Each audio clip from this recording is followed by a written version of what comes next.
Le livre du ciel, tome 17, 11 septembre 1924. Le bonheur immense au ciel de ceux qui auront vécu sur la terre dans la volonté divine.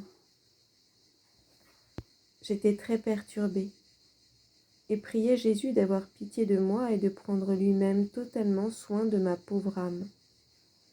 Je lui dis: « Oh, tiens tout le monde éloigné de moi si tu le veux, mais toi, reste avec moi. Toi seul me suffit. Après un si longtemps d'attente, tu devrais m'avoir contentée, d'autant plus que je ne veux rien, sinon toi. » Pendant que je disais cela et d'autres choses, mon Jésus prit mon bras, comme s'il voulait lui-même me libérer de mon état, remplissant ainsi le rôle de mon confesseur. Oh, quelle joie j'éprouvais! Je me suis dit: mon sacrifice le plus dur est finalement terminé. Mais mon bonheur fut de bien courte durée, puisque, dès qu'il eut pris mon bras, à cet instant même, il disparut, en me laissant dans mon état, sans que je puisse revenir à moi. Oh, comme j'ai pleuré, et comme je l'ai prié d'avoir pitié de moi. Quelques heures plus tard, mon aimable Jésus revint et, me voyant tout en larmes et bouleversée, il me dit: « Ma fille, ne pleure pas. Ne veux-tu pas avoir confiance en ton Jésus ? Laisse-moi faire. Laisse-moi faire. Ne prends pas les choses à la légère. » En effet, combien de tristes événements sont sur le point de se produire. Ma justice ne retiendra plus longtemps les fléaux prêts pour châtier les créatures.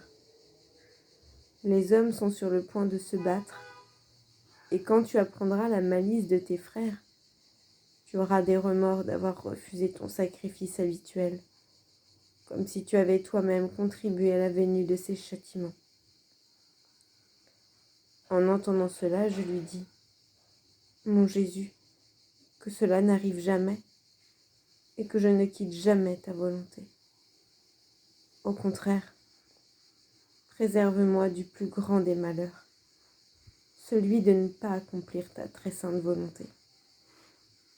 Je ne te demande pas non plus de me libérer de la souffrance. Au contraire, si cela te plaît, augmente-la. Je te demande seulement de me libérer du désagrément que je cause à mon confesseur. Seulement si tu le veux. Ce sacrifice est trop dur pour moi. Je sens que je n'ai pas la force de le supporter. Néanmoins, accorde-moi cela seulement si tu le veux. Sinon, donne-moi plus de force. Surtout, ne permets pas que ta très sainte volonté ne s'accomplisse pas en moi. » Jésus reprit: « Ma fille, souviens-toi que je t'ai demandé un oui dans ma volonté et que tu l'as prononcé avec beaucoup d'amour. Ce oui existe toujours et occupe la première place dans ma volonté. Tout ce que tu fais, pense et dis est lié à ce oui auquel rien n'échappe. Et ma volonté est dans la joie et la fête, en voyant une volonté de créature vivre dans ma volonté. Et je continue toujours de nourrir ce oui de mes grâces et de transformer tous tes actes en actes divins. C'est là le plus grand prodige qui existe entre le ciel et la terre, la chose la plus précieuse à mes yeux. Et si, que cela n'arrive jamais, ce oui était révoqué par toi, je me sentirais déchirée et je pleurerais amèrement.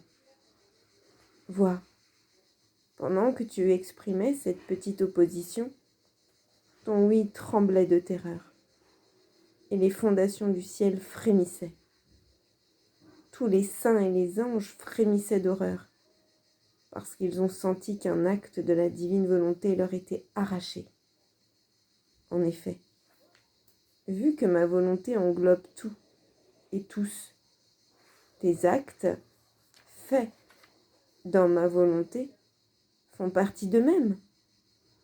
Et conséquemment, tous ont ressenti cet arrachement et ont été affectés d'une peine profonde.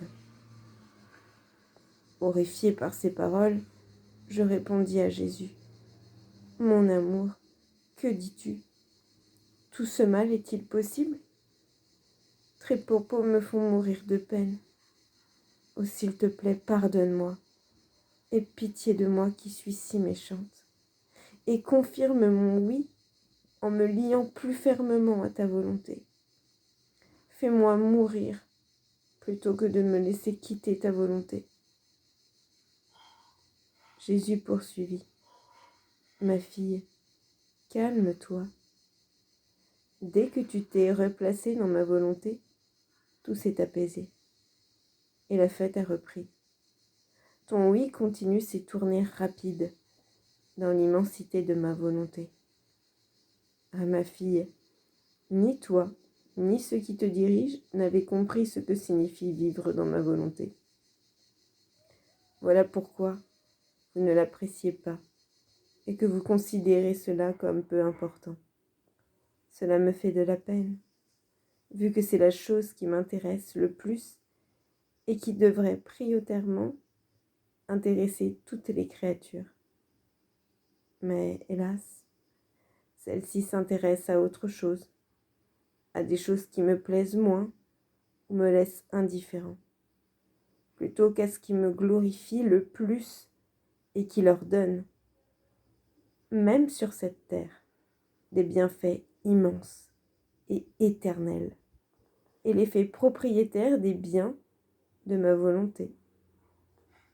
Ma volonté est une, et elle embrasse toute l'éternité. Et l'âme qui vit en elle, et la fait sienne, en vient à participer à toutes ses joies et à tous ses biens. Elle en devient même comme la propriétaire. Et si elle ne goûte pas à toutes ses joies et tous ses biens sur la terre, comme elle en aura le dépôt dans sa volonté, en vertu de ma volonté accomplie par elle sur la terre, elle les goûtera en totalité après sa mort, quand elle arrivera au ciel, là où ma volonté les plaçait en dépôt pendant qu'elle vivait sur la terre. Rien ne lui sera enlevé. Au contraire, tout y sera multiplié. Si les saints jouissent de ma volonté au ciel, c'est parce qu'ils vivent en elle, et c'est toujours dans la joie qu'ils y vivent. Mais l'âme qui vit dans ma volonté sur la terre le fait à travers la souffrance, et il serait incorrect que, arrivée au ciel, elle ne jouisse pas davantage de la joie et des bienfaits de ma volonté.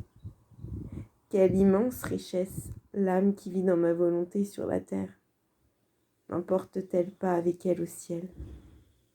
Je puis dire que toute l'éternité s'empresse de l'encercler pour l'enrichir et la rendre heureuse. Elle ne sera privée de rien de ce que ma volonté contient. Elle est la fille de ma volonté, laquelle ne veut la priver d'absolument rien. Par conséquent, ma fille, sois attentive et ne te pose à aucun de mes desseins sur toi. Amen. Fiat Seigneur, viens avec ta volonté, ta vie, ton amour, remplis-nous à ras-bord